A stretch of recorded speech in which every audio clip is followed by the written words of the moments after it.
जानते हैं एक प्रोफेसर ने अपने स्टूडेंट से कहा कि a pen is mightier than a sword, और लड़कों ने इसे ऐसे पढ़ लिया a pen is mightier than a sword, और लड़कियों ने इसे ऐसे पढ़ लिया pen is mightier than the sword, और दोनों भिड़ गए, आपस में लड़ गए और वर्ल्ड वॉर शुरू होने वाला था। तो आप ऐसे वर्ड मत कीजिए और मेरे वीडियो को टर्न एंड देखिए, आप समझ जाएंगे सही प्रोनाउंसिएशन क्या है। तो शुरुआत करते हैं इस वीडियो की। तो मेरे वीडियो को लाइक शेयर एंड सब्सक्राइब कर दीजिए, बेल आइकन में क्लिक करके ऑल नोटिफिकेशन में सेलेक्ट कर लीजिए ताकि रोजाना आपको ये धमाकेदार वीडियोस मिलती रहे। तो अब समझते हैं पंक्चुएशन होती क्या है। तो अगर पंक्चुएशन नहीं होती ना तो हम समझ ही नहीं पाते हम क्या बोल रहे हैं, फीलिंग्स नहीं समझ आता। जैसे कि अगर मैं किसी से पूछूं तुम्हारा नाम क्या है, तुम्हारा नाम क्या है, तो इसमें समझ आ रहा है कि मैं क्वेश्चन पूछ रही हूँ। तो अगर इसमें अगर कोई पंक्चुएशन नहीं रहता तो हम ऐसे कहते व्हाट इज योर नेम, कुछ समझ नहीं आ रहा है कि ये क्या करना चाह रहा है, ये पूछ रहा है, ये बता रहा है। तो पंक्चुएशन इसीलिए इन्वेंट की गई है ताकि हम अपने फीलिंग्स को समझा सके। और जब राइटर्स लिखते हैं ना तो उनके जो फीलिंग होती है ना अंदर में वो कैसे समझाए, इसलिए वो अपने एक्सक्लेमेटरी बहुत सारे पंक्चुएशन यूज करके समझाते हैं ताकि जो रीडर है वो जब पढ़ता है तो वो इमोशन से पढ़ पाए जिस इमोशन से उन्होंने लिखा था। इसीलिए पंक्चुएशन इन्वेंट की गई है। समझ आ गया ना मिस्ट्री। तो पंक्चुएशन का मतलब बहुत जन को नहीं पता है, बट ये होता है पंक्चुएशन का मतलब। तो इससे हमें क्या पता चला कि पंक्चुएशन जो है उसे सिर्फ मतलब पढ़ा लिखा नहीं जाता, उसे हमको पढ़ना भी पड़ता है। हमें इमोशंस को बता के हमें उसको समझाना पड़ता है, तो पढ़ा भी जाता है पंक्चुएशन। और इस पंक्चुएशन की डेफिनेशन क्या हो गई, सिंबल्स डिस्क्राइबिंग द फीलिंग्स और emotion is known as punctuation. बहुत ही प्यारा सा पंक्चुएशन का डिस्क्रिप्शन है। तो आपको कोई पूछे कि पंक्चुएशन मतलब क्या होता है बेटा, बोल देना सिंबल डिस्क्राइबिंग फीलिंग्स और emotion is known as punctuation. अब हमें पंक्चुएशन पता चल गया। आओ अब 10 पंक्चुएशन मार्क समझते हैं। तो पहला वाला है पीरियड और फुल स्टॉप। पीरियड और फुल स्टॉप जो बिंदी होती है वो हम लगाते हैं, बिंदी। तो पीरियड और फुल स्टॉप का मतलब क्या होता है, जब हम पीरियड और फुल स्टॉप लगाते हैं तब हमें सांस लेनी होती है, यानी कि हमें थोड़ा देरी के लिए चुप रहना पड़ता है, फिर नेक्स्ट लाइन पढ़ना पड़ता है। यानी कि मेरी बात खत्म हो गई है ये सेंटेंस में, अगला फिर सेंटेंस शुरुआत करूंगी। तो जब भी आपको कहना है कि ये मेरी बात अभी खत्म हो गई है तो फुल स्टॉप, देन आपको थोड़ा सा 2 सेकंड का ब्रेक लेना पड़ेगा। जैसे कि my name is Ravi, my name is Nikita. तो थोड़ा देरी का स्टॉप करना होगा। जब भी आपको फुल स्टॉप आए आपको थोड़े देरी का ब्रेक लेना होगा, तभी वो समझ पाएगा कि इसमें फुल स्टॉप है। तो अगर आप लिख रहे हो फिर भी अगर आपको कोई सेंटेंस कंप्लीट हो गया तो उसमें फुल स्टॉप लगाना पड़ेगा, देन नेक्स्ट लाइन शुरू करना पड़ेगा, क्योंकि वो अलग बात है, सेम बात नहीं है। तो फर्स्ट वाला पंक्चुएशन मार्क समझ आ गया। आओ अब अगला वाला देखें। तो सेकंड वाला है क्वेश्चन मार्क। इसे हम मार्क ऑफ इंटरोगेशन भी कहते हैं। क्वेश्चन मार्क यानी कि जब हम कुछ पूछ रहे हो तब हमें क्वेश्चन मार्क लगाना पड़ता है। जैसे कि व्हाट इज योर नेम, यहाँ पे समझ आ रहा है कि हम क्वेश्चन पूछ रहे हैं, क्योंकि हमारे रिएक्शन से ऐसा लग रहा है कि हम कुछ पूछ रहे हैं। What is your name, where you live, where does you live. ऐसे जब मैं पूछ रही हूँ तो लग रहा है मैं क्वेश्चन पूछ रही हूँ, तो मार्क ऑफ इंटरोगेशन उसमें हमें करना ही पड़ेगा, लिखना ही पड़ेगा। तो मार्क ऑफ इंटरोगेशन यानी कि इंट्रोगेटिव यानी कि क्वेश्चन मार्क मतलब समझ आ गया, यानी कि जब हम क्वेश्चन पूछ रहे हैं तब हमें क्वेश्चन मार्क लगाना पड़ेगा। आओ अब थर्ड वाला देखें। थर्ड वाला है एक्सक्लेमेशन पॉइंट। एक्सक्लेमेशन पॉइंट यानी कि एक्सक्लेमेटरी मार्क। जैसे कि उसमें डंटी और बिंदी लगानी पड़ती है, यानी कि उल्टा आई तो एक्सक्लेमेटरी। जैसे कि हमें ऐसा कहना है कि हम उसमें बहुत ही ज्यादा एक्साइटेड हो गए हैं, जैसे कि हुर्रे हम जीत गए, क्या वो मर गया, वो मर गया। तो इसमें हम अपना मतलब अपने अंदर की फीलिंग्स बता रहे हैं, बहुत ही आउटक्राई या फिर एक्साइटिंग चीज हम बता रहे हैं। तो जब हम एक्साइटेड हो जाते हैं या फिर ज्यादा ही बहुत ही ज्यादा अपनी फीलिंग्स दर्ज करना चाहते हैं तब एक्सक्लेमेटरी मार्क लगता है। जैसे क्वेश्चन मार्क मतलब क्वेश्चन पूछते हैं, फुल स्टॉप मतलब जब हम खत्म कर देते हैं अपनी बात, बट एक्सक्लेमेटरी मार्क मतलब जब हम पागल हो चुके हो, यानी कि जब हमारे फीलिंग्स बहुत ही ज्यादा स्ट्रांग हो जाए, देन एक्सक्लेमेटरी यानी कि शट अप, शट अप, मैं बहुत ही ज्यादा गुस्से में हूँ, शट अप।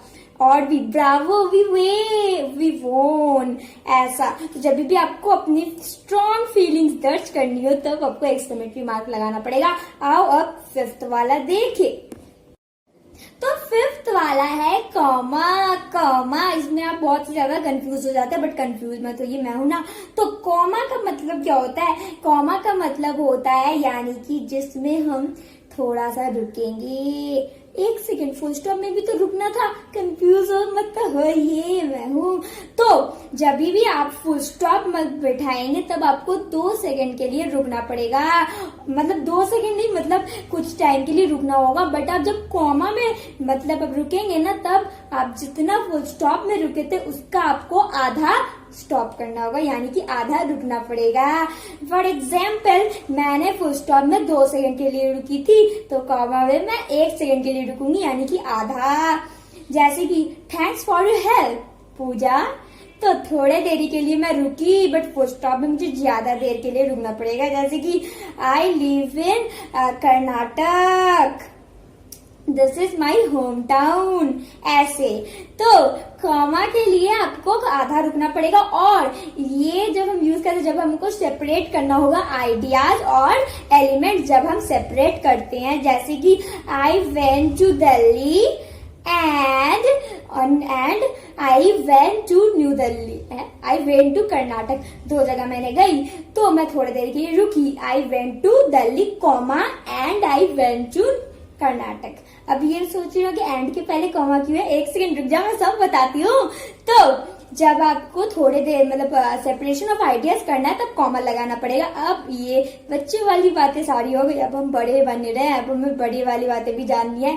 बड़े वाली बातें देखो, कॉमा का 2 स्पेशल रूल्स है जिसमें आपको बिठाना ही बिठाना है।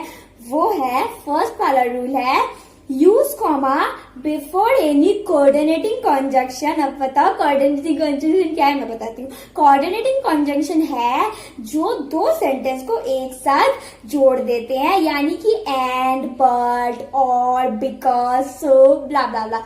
जैसे कि I went to hotel but the hotel was booked, तो यहाँ पे 2 सेंटेंस को कौन जोड़ा? कोऑर्डिनेटिंग कंजंक्शन यानी कि बट, तो उसको क्या था? Coordinating conjunction. अब ये आगे मैं बोलती हूँ कि comma is placed where before any coordinating conjunction that links to independent clause.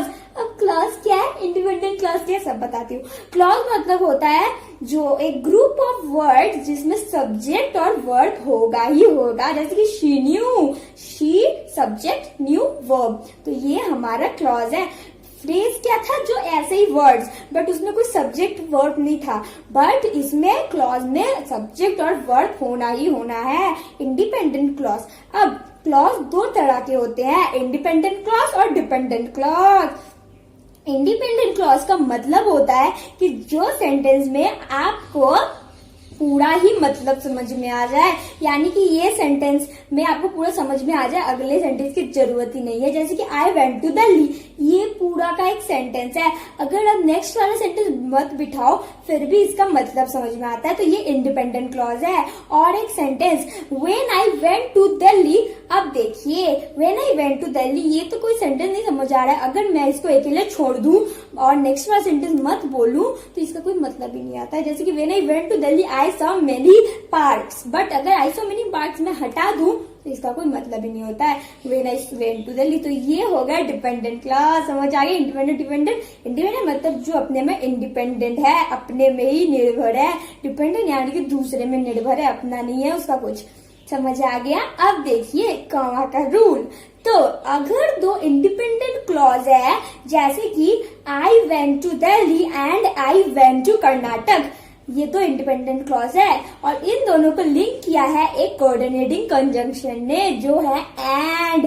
अब हमें ये एंड है ना, इसके पहले कॉमा लगा देना, बस हो गया, बस हो गया, यही है इसका रूल। दो इंडिपेंडेंट क्लॉज है, उसके बीच में दो इंडिपेंडेंट होना ही होना है जैसे I went to Delhi and I went to Karnataka, ये I went to Delhi and I went to Karnataka, दोनों एक इंडिपेंडेंट क्लॉज है, बट बीच में एक एंड आ गया यानी कि कोऑर्डिनेटिंग कंजंक्शन, देन दोनों को लिंक किया और जो कोऑर्डिनेटिंग कंजंक्शन उसके पहले कॉमा लगा तो हो गया। तो समझ आ गया फर्स्ट रूल, बाप रे बाप क्या भयानक रूल है। अब नेक्स्ट वाला रूल समझे। तो नेक्स्ट वाला है put comma after a dependent clause that starts a sentence. अब इसका मतलब क्या है, इसमें बोल रहा है कि एक कॉमा लगाओ जो डिपेंडेंट क्लॉज है उसको, उसके बाद में जो एक सेंटेंस के पहले आता है। कितना कंफ्यूजिंग है ना, मैं बताती हूँ। एक डिपेंडेंट क्लॉज है, ठीक है, जैसे कि when I went to Delhi, हाँ ये डिपेंडेंट है बट ये पहले होगा, हाँ पहले होना चाहिए, ये पहले होगा और उसके बाद में कॉमा लगा दो, हो गया ना। When I went to Delhi comma I saw many park. तो इसमें यही बोल रहा है कि एक डिपेंडेंट क्लॉज के बाद में एक कॉमा लगा दो जो सेंटेंस के पहले आता है, यानी कि जो डिपेंडेंट क्लॉज सेंटेंस का पहले आता है उसके बाद में एक कॉमा लगा दो, हो गया। तो समझ आ गया दो रूल भयानक भयानक कॉमा के, ये बहुत इजी है, इसको मन में बिठा लोगे तो कॉमा का चक्कर खत्म हो जाएगा। अब अगला वाला देखे। तो 7th वाला पंचुएशन मार्क है वो है सेमी कॉलन। सेमी कॉलन यानी कि बूंदी और उसके नीचे में कॉमा, ये वाला बहुत ही ज्यादा खतरनाक है, आप मत इससे डरिए। तो सेमी कॉलन जो होता है ना, ये हम करते हैं, इसका एक ही फंडा है वो है टू कनेक्ट इंडिपेंडेंट क्लॉज, दो इंडिपेंडेंट क्लॉज को कनेक्ट करने के लिए। अब आप सोचेंगे कॉमा में भी तो इंडिपेंडेंट क्लॉज को ही कनेक्ट करना था। अरे यार मैं जा रही हूँ ये वीडियो छोड़ के, एक सेकंड रुक जाइए।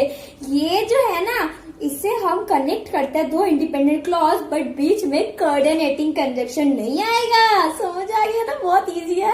तो जब आप सेमी कॉलन है, आप दो इंडिपेंडेंट क्लॉज को कनेक्ट करेंगे बट बीच में कोऑर्डिनेटिंग कंजंक्शन नहीं आएगा। तो अगर आप देख रहे एक सेंटेंस है उसके बीच में कोऑर्डिनेटिंग कंजंक्शन नहीं है, चुपचाप सेमीकोलन बिठा दीजिए। बट अगर बीच में कोऑर्डिनेटिंग कंजंक्शन है तो उसके पहले कॉमा बिठाना पड़ेगा, सेमीकोलन नहीं। तो सेमीकोलन का एक एग्जांपल ले लीजिए। Some students were happy semicolon, others were sad, others were sad, ऐसे। तो सेमीकोलन नहीं बोलना है आपको, थोड़ा रुकना है, बट अब जब लिखोगे ना तब आपको सेमीकोलन लिखना पड़ेगा। तो दो इंडिपेंडेंट क्लॉज कनेक्ट करने के लिए बट बीच में वो कोऑर्डिनेटिंग कंजंक्शन नहीं आएगा। आओ अब 8th वाला देखे, सॉरी 8th जो भी है देखे। तो 8th वाला है क्या था, हाँ वो था कॉलोन, कॉलोन जो भी। तो कॉलोन में हम क्या करते हैं, बूंदी बूंदी दो बूंदी, कॉलन ये हम यूज करते जब हम सीरीज बताते हो और कोटेशन दिखाते हो, एक्सप्लेनेशन देते हो। तो देखिए जैसे कि दस आर फॉलोइंग, हम कहते हैं दस आर फॉलोइंग, फिर हमें कोटेशन मार्क दिखाना पड़ेगा जो भी चीज है, नंबर 1 नंबर 2 ऐसे करके। तो आपको जब भी कुछ सीरीज दिखानी हो, एक्सप्लेनेशन देनी हो, तब एक कोटेशन मार्क आप बिठा देना। तो जैसे कि I am planning to study 4 subject, then quotation mark, then जो भी सब्जेक्ट है जैसे कि केमिस्ट्री, साइंस एंड मैथ्स। अब आप सोच रहे हैं साइंस में तो कॉमा होगा, केमिस्ट्री में क्या कॉमा होगा, एंड मैथ्स। ये लड़ाई चल रही है देश में कि एंड जब आएगा तो उसके पहले कॉमा नहीं होगा। बट अभी मैंने थोड़े सेकंड आगे ही पढ़ाया था ना आपको कि कॉमा जब का रूल है, जब आप कोऑर्डिनेटिंग कंजंक्शन के पहले एक कॉमा लगता है हमेशा ही हमेशा। तो इसमें मत डरिए, इसमें भी आपको कॉमा देना है, वो चाहे कुछ भी हो जाए आप कॉमा देने दीजिएगा और बोलिएगा मैंने यही सीखा है। तो science comma chemistry comma and maths, ऐसे आपको केमिस्ट्री में भी बाद में कॉमा देना ही पड़ेगा। आपकी नॉलेज के लिए मैंने बता दिया। आओ अब 9th वाला देखे।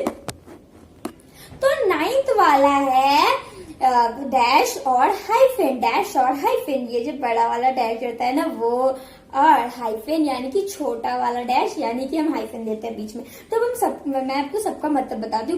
डैश का मतलब होता है जब हम इनफॉर्मल केस में हमेशा ये यूज करना पड़ेगा हमें डैश को, और ये हम यूज करते हैं जब भी हमें तारीख बतानी हो। 1880 डैश टू 1876, तो 1880 टू 1896 के बीच में आपको एक डैश बिठाना पड़ेगा। तारीख बताने के लिए आपको डैश यूज करना पड़ेगा।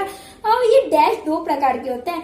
एम साइज का एम लिखना पड़ेगा, उसका साइज का एक डैश होता है, और एन के साइज का एक डैश होता है। बट एम हमेशा यूज होता है, एन बहुत कम यूज होता है। आप हमेशा एम यूज कीजिए, एम साइज का डैश। तो अब डैश का मतलब समझ आ गया तारीख समझाने के लिए। और एक हाइफन है, हाइफन ये हम यूज करते हैं जब भी हम दो और उससे ज्यादा वर्ड को समझाने के लिए। जो दो और वर्ड बहुत बड़े हो रहे हैं, हमें छोटा कर देना है, तो हम उसको तोड़ देते हैं, और उसका मतलब भी होता है इसलिए तोड़ते हैं। जैसे कि सन इन लॉ, तो सन का तो अपने में मतलब होता ही है, इसीलिए हमने उन्हें तोड़ा है। अगर मतलब नहीं है तो मत तोड़िए, अगर मतलब हो तो तोड़िए, और बीच में आपको एक हाइफन दिखाना है, जैसे कि सन हाइफन इन हाइफन लॉ। और भी होता है जैसे कि बुक लवर, तो बुक हाइफन लवर। और एक ले लीजिए जैसे कि इको फ्रेंडली, तो इको फ्रेंडली मिला के बहुत बड़ा वाला था, तो इसको मैंने तोड़ दिया क्योंकि इन दोनों का मतलब था। इको को एक क्लिक की तरफ कर दिया, फिर हाइफन फ्रेंडली। तो आओ अब लास्ट वाला देखे। लास्ट वाला है कोटेशन मार्क। कोटेशन मार्क, ये कोटेशन मार्क है दो कॉमा, यानी कि इस तरफ भी कॉमा, इस तरफ भी कॉमा, यानी कि बीच में वो सेंटेंस, इस तरफ एक कॉमा और इस तरफ एक कॉमा। ये हम यूज करते हैं रिपीटेड वर्ड फॉर वर्ड के लिए, यानी कि ये हम यूज करते जैसे कि कहावत बताने की, यानी कि कोई एक जन ने ये बात बताई, वो हम जब फिर से एक जन को बताते हैं same to same word, then हमें वो कोटेशन मार्क देना पड़ता है। जैसे कि she said she will not come, तो उससे मैंने वो जैसे वो बोला उसने बोली वैसे ही मैंने उसको भी बोली, तो कोटेशन मार्क देना पड़ेगा। ये डायरेक्ट स्पीच है, वो वाला में कोटेशन मार्क देना पड़ेगा।